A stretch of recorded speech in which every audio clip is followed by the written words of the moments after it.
Hello, good evening Tribuners. Welcome back with me Mutiara in Indonesian News of Tribun Lampung.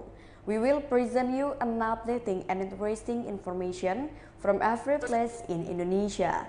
And here the complete news.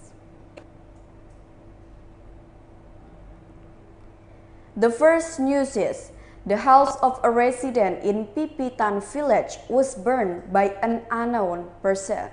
Residents' houses in Pipitan Village, Walantaka District, Serang City, were burned by unknown people using gasoline at dawn on Saturday, 16 April 2022 at 2:30 a.m. Aprianti, the owner of the house that was burned by an unknown person, at the time she was sleeping in the front room with her husband and her 10-day-old baby. The fire had spread in front of the floor of the room. The strong smell of gasoline wafted in the house. At this house, there were 10 members of his family who were fast asleep, including Aprianti. Prior to the incident, at around 12 o'clock p.m., Aprianti's husband saw a well-built man sitting at the substation opposite his house, in a position to pay attention to Aprianti's house. At that time, the family did not suspect anything. Exactly at 2:30 a.m., Aprianti's father Ahmad Afandi woke up and saw the fire had spread in front of the house's door. When the door was opened, fire burst into the room. Ahmad, who did not have a loud voice due to vocal cord cancer surgery, tried to extinguish the fire alone. Not long after that, their children woke up with the smell of thick gasoline. Extinguished with water, the fire just got bigger. Almost an hour, the fire was extinguished. Luckily, the fire did not immediately spread to the ceiling of the house.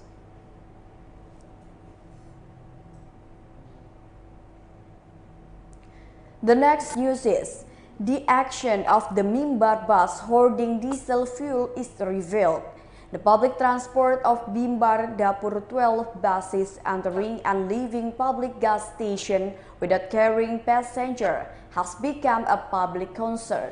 This bus goes around every day like looking for passengers, but going around public gas station is the beginning of the police suspicion of carrying out developments.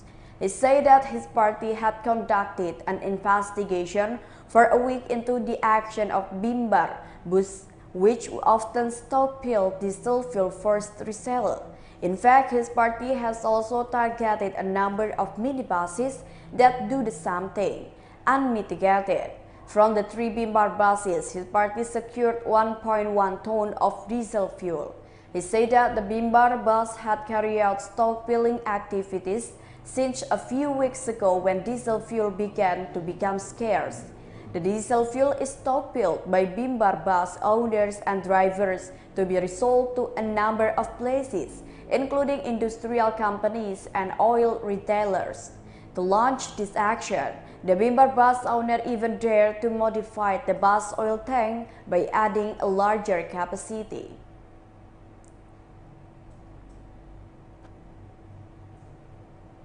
The next news is a police officer was involved in the shooting of a transportation service employee in Makassar.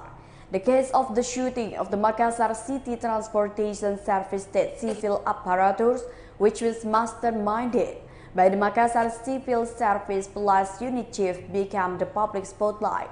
Apparently, a police officer was involved in a case that caused the Makassar City Transportation Service State Civil Apparatus, Najamuddin Sewang, to lose his life. The person who shot Najamuddin was a police officer with the initial SA. This was conveyed by the head of the Makassar City Resort Police, Police Grand Commissioner Budi Haryanto. He also ensured SA will be processed legally, not only criminal sanctions. The police officer will also receive ethical sanction.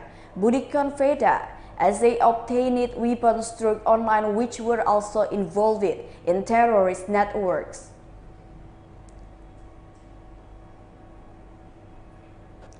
The next news is a number of Baruga villagers demonstrated in front of the Konawae Region Office.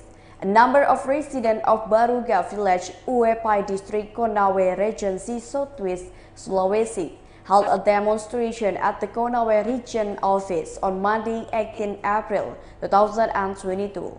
Prior to visiting the region office, the mass of previous demonstration also rallied at the Konawae Regional People Representative Council. Reported from his statement, the villagers who are acting in the name of the Baruga Sustaining Community Forum have brought a number of demands. First, regarding the region's Regulation Number 70 of year 2021 concerning the boundaries of Tame Sandi Village, Uepai District, Konawae Regency, Southeast Sulawesi, where Tame Sandi Village borders Rabua Village, Iskolaka Regency, Baruga Village, Ameroro Village, and Amarua Village not and does not border Tawaro Tebota Village. Furthermore, the resident of Baruga Village also pointed to a letter of recommendation from the chairman of the Konawae Regional People's Representative Council number 170-171 year 2022, which was addressed to the head of Sulawesi River Basin for Kendari and the chair of the Integrity Team for Social Impact Management of the Ameroro Dam in Kendari was declared legally invalid and null and void and not worthy of follow-up. According to the crowd, the recommendation letter did not refer to or review the region's Regulation Number 70 year 2021 concerning the boundaries of Tame Sandi Village, Uepai District, Konawae Regency, which forced the inclusion of the name Tawaro Tebota Village without clear rules and legal basis. In addition, the statement stated that the recommendation letter issued by the chairman of the Konawae Regional People's Representative Council was an act of abuse of power, which should have suggested that the people's aspirations were addressed to the Konawae region as the head of regional government in the regency.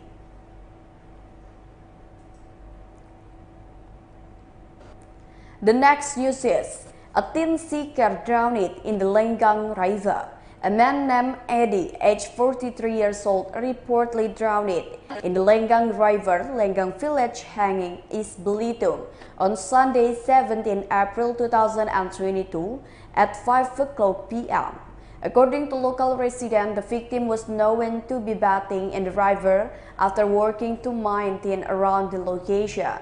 He planned to go home with his friends. At the scene of the incident, the commander of the Belitung Search and Rescue Post, Danang Adi Prasetya, took the search. Then team rescuer Fernandus Nadabdab said that a joint search and rescue team had gone down to look for victims. The National Search and Rescue Agency, together with the Regional Disaster Management Agency, Tagana, the Hanging Sector Police, the Hanging Koramil of Senkombel Team, the Manggar, Navy Post, Peduli Scout, traditional elders, and the community are currently searching for victims.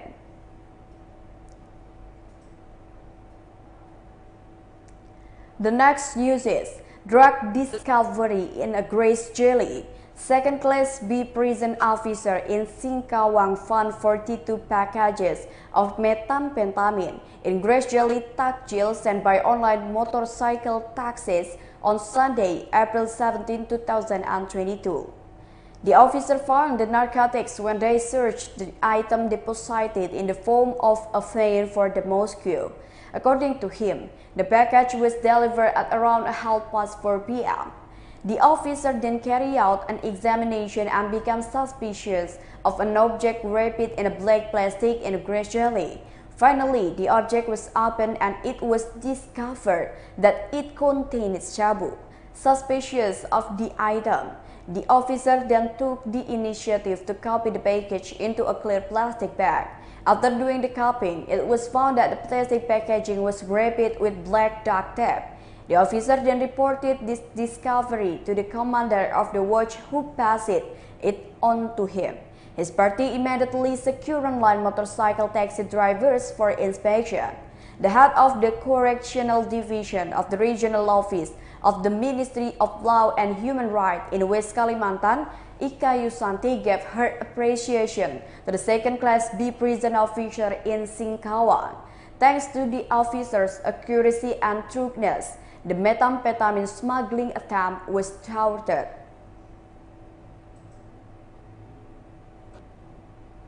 The last news is Alfamart building on pit collapses.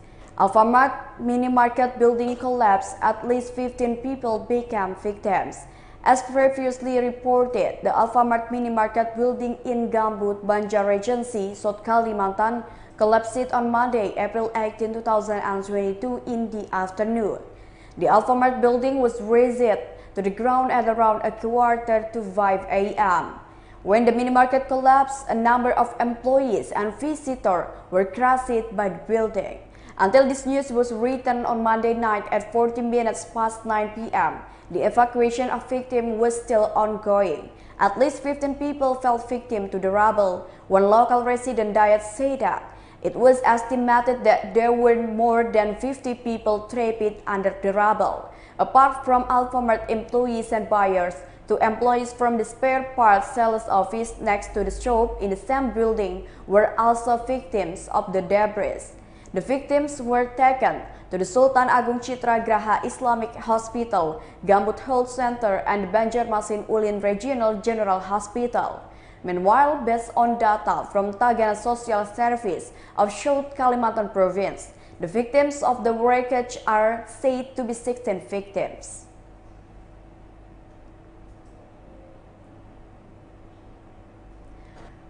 Well, I think that's all the news for today with me, Mutiara. Thank you for watching and have a nice day.